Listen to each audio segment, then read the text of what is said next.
High, আমি রিতামা। আশা করি সবাই খুব ভালো আছো। সকলকে গুড মর্নিং। কালকে অনেকটা রাত করে শোয়া হয়েছে তো, তাই ঘুম থেকে উঠতে একটু লেট হয়ে গেছে। উঠেই দেখছি চারিদিকটা ভীষণ অন্ধকার করে এসছে। আচ্ছা, তোমরা কে কে আগের দিনের বাসি পায়েস বা সিমুই খেতে ভালোবাসো বলো তো? আমি তো ভীষণ ভালোবাসি। জানো তো, ভেবেছিলাম কয়েকটা দিন এই বাড়িতে থেকে যাব, কিন্তু ওই যে সকালে ঘুম থেকে উঠতে না উঠতেই ফোন চলে এলো। আজকে একটা কাজ আছে, তাড়াতাড়ি যেতে হবে। তাই তাড়াতাড়ি স্নান ফান করে রেডি হয়ে যাচ্ছিলাম। একদম যেতে ইচ্ছে করছিল না, বিশ্বাস করো। কিন্তু কি করব, কাজ হলে তো যেতেই হবে। কিন্তু একটা টুইস্ট আছে, বলছি দাঁড়াও। এখন অবশ্য রোদটা একটু উঠেছিল, যাই হোক আমার ট্রেনও চলে এসছে। আমি ট্রেনে উঠে পড়েছি। ঠিক যখন দমদম নামবো তখন হলো আসল টুইস্ট।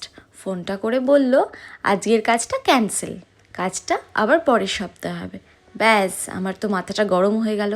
তাড়াতাড়ি ঘরে চলে এলাম। অ্যাকচুয়ালি ততক্ষণে আমি দমদম ঢুকেও গেছিলাম। এইবার আসার পর ভাবছি ভাগ্যিস আমি তাড়াতাড়ি চলে এসেছিলাম। আসার পরে শুরু হলো মুষলধারে বৃষ্টি।